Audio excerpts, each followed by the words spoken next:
with concertinas, and all the undertakers and hangmen looked like John Carradine. It was a West where prospectors, cotton-bearded and toothless, led mules over foothills riddled with shafts. Russian Grand Dukes shot buffalo from Pullman cars. Banditos wore their ammo belts crossed and flashed gold teeth and duplicitous grins and called everybody gringo. Where women baked bread in gingham and looked cute in buckskins and spilled like ripe peaches out of corsets and sequins and wore feathers in their hair. Train robbers shinnied up telegraph poles, tapped into the lines, and rapped out misleading messages to citizens' vigilance committees on the barrels of their six-shooters. Posses sprang up like cottonwoods. Lynch mobs stormed jails. Fiddlers played Little Brown Jug at church raisings, and legions of tin-tack piano players knew all the notes to Buffalo Gals by heart. A West, this, where cattle barons gathered in clubs and railroad magnates sat in parlor cars to smoke cigars and plot mayhem, where assassins in their employ took target practice on Grangers and Chinamen and shot at the heels of tenderfeet to make them dance, where tall saguaro cactus grew everywhere, even places where it had never existed, where saloon mirrors were in inexhaustible supply, and every blue-belly sergeant was named O'Hara and wore his hat brim turned up in front. Men rolled cigarettes and spat into cuspidors. Most of the lumber went into saloons and gallows and markers on Boot Hill. Sam Grant was in Washington, soldiering his way through his troubled second term, chain-smoking General Thompsons, drinking Hermitage by the case, and wishing he'd never heard the name Bill Belknap.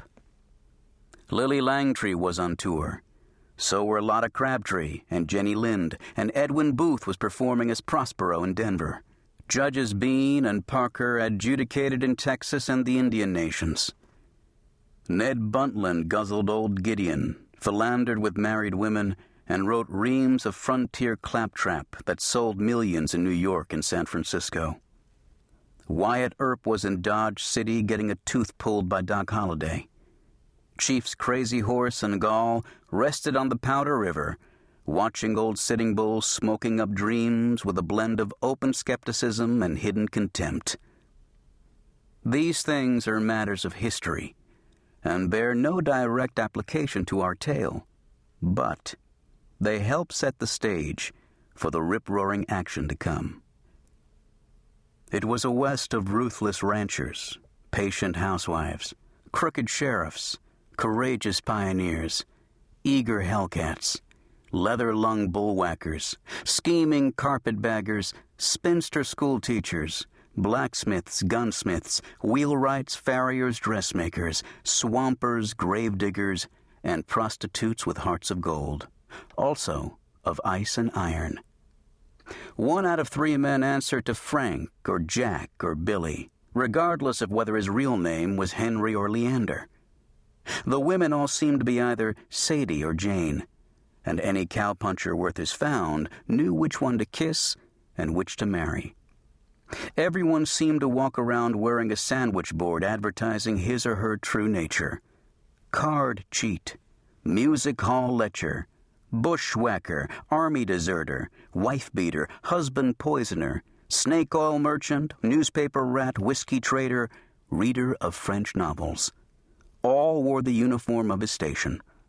The top hat, tilted at a disreputable angle, the garish waistcoat, the rhinestone buckle on the pointed shoe, the leaded walking stick, the boots with flaps over the toes. But it was also the West of elaborate obfuscation. Dry goods stores sold muffs with pistol pockets in the linings, spring-operated wrist holsters, and knife scabbards to be worn on lanyards around the neck. Unescorted women walked the streets in safety, but the theaters and ballrooms dripped with murder. It was possible to purchase arsenic in quantity, and pistols small enough to conceal in the palm of one's hand. The West's reputation for politeness and hospitality was based on the threat of imminent death for transgressors. It was the West also of rampant optimism, the consumptive in search of a cure, the criminal in quest of redemption, the failure in pursuit of a fresh start, the bigamist in flight from his wives. Each found a fresh page upon which to start his journal anew. A world bereft of records, fingerprints, and the ubiquitous camera, and a blank amorphous map labeled the Great American Desert offered panacea to a variety of ills. Not since Alexander fled the shadow of his father into the vast reaches of the known world had our solitary planet so plainly beckoned to the wanderer to cast aside his burdens and press on. It was the West of Daniel Boone, Kit Carson, and Billy the Kid. But it was also the West of William S. Hart, Roy Rogers, and John Wayne. It was big enough to encompass the bombassery of Buffalo Bill and Cecil B. DeMille, and the skullduggery of the Bloody Brothers' Heart. This was Johnny Vermillion's West, a West that should have been, but never quite was. Chapter 2. Tannery, Nebraska was a good place to sin, and now it's gone. A few overgrown foundations, a well fallen in and filled with topsoil and chaff are left, and they're invisible from the traffic whirling past on the state highway. But for a few years, before the buffalo vanished and the farmers took their trade west to Omaha, Tannery roared like a young bull. It boasted 15 saloons, buck-tooth tours, a Masonic temple, 2 banks, and a theater called the Golden Calf. This last seated 600, with triple-decked boxes nearly all the way around. But it stood vacant during the warm months when the hides were ripe. Stacks of them 2 stories high surrounded the tannery itself, attracting flies and repelling visitors not directly involved with the industry. The larger theatrical troupes passed the place by from May to November, leaving the citizens to manufacture entertainments of their own.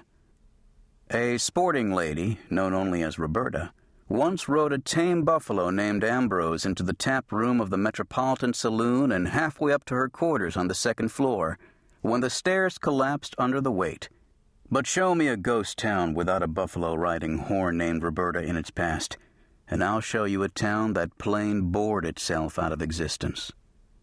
Our story is more original than that. Nothing in the short, stormy history of Tannery ever compared to the night the Prairie Rose Repertory Company performed The Count of Monte Cristo at the Golden Calf. People who claimed they were present that night were still talking about it years later, after the town had been dismantled and reassembled on the south bank of the Platte under the name Plowright. Sadly, Plowright proved no more durable in its second incarnation than it had in its first. The spring runoff following the disastrous winter of 1886 to 1887 swept the entire town downriver, drowning 1/5 of its population and scattering the survivors from Ohio to Oregon. But journals and letters carry the story, and aged participants close to the principals were candid in their memoirs. During the frosty autumn of 1873, in response to a telegraphic exchange between Tannery and Kansas City, Isidore Weaver, proprietor of the Golden Calf, posted the first new bill to garnish the front of the theater since Mabel North, the Yankee Belle, had trilled "Listen to the Mockingbird" to the accompaniment of a live canary on its stage the Saturday after Easter. This was sensation. By the time he brushed out the last blister, a crowd had assembled, exhaling clouds of steam as they read the legend aloud.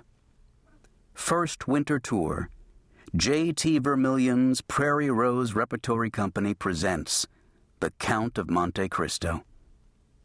Adapted by Mr. C. Ragland from the classic novel by Alexandre Dumas Père, featuring Mr. J.T. Vermillion, Miss April Clay, Major Evelyn Davies, Madam Elizabeth Mort Davies, Mr. Cornelius Ragland. One performance only.